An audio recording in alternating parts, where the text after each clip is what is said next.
My grandfather was a thief. He stole my grandmother's name and her identity. He used them to escape a poor, forgotten corner of the rural West, then ran off with another woman. He became a law professor, standing at podiums and lecturing about justice. She became a famous painter, giving interviews about integrity. My grandmother spent her whole life trapped in that same dying farmland. Everyone called her an old maid. She never stopped waiting for him, not even on her deathbed. 50 years later, I clawed my way out of that godforsaken place on the strength of 2 generations, my grandmother and my mother. I made partner at a top law firm. It was graduation season. I sat in the lead interviewer's chair. Across from me sat a girl, polished, confident, the most outstanding graduate from the best law school in the state.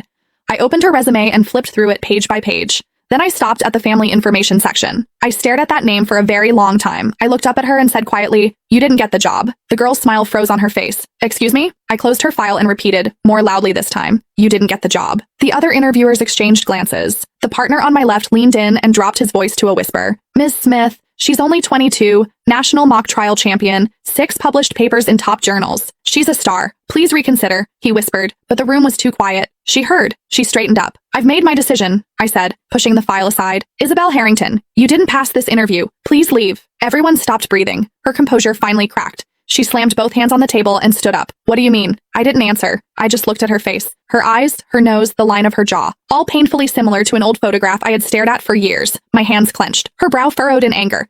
"Do you know who I am?" she demanded. "My grandfather is Professor Emeritus of Law at State University. My grandmother is a renowned painter, a lifelong academician of the National Academy of Fine Arts. Both my parents were federal judges. Everyone in the legal world knows their names. I graduated first in my class from the best law school in the country." With every sentence, her confidence grew. "Tell me," she said, nearly looking down at me now, "what exactly am I missing?" "Grades are only one factor," I said, keeping my voice calm.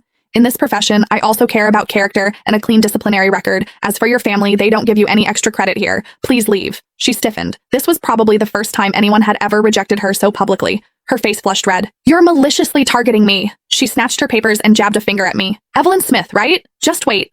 One word from my grandfather, and you'll never work in this industry again." She stormed out, shooting me a venomous look before slamming the door. "Miss Smith," the other interviewer started. I raised a hand. "Next candidate." The remaining 3 were excellent. Back in my office, I had just set down their files when the senior partner David Johnson burst in. "Evelyn, are you insane? Why did you cut Isabel Harrington? Do you know who her family is? Her grandfather is Emeritus Professor of Law at State University and a longtime partner of this firm. Turning his granddaughter away has consequences." He spoke faster than usual. "Post the offer immediately. Now." "Too late." I gave him a mocking look.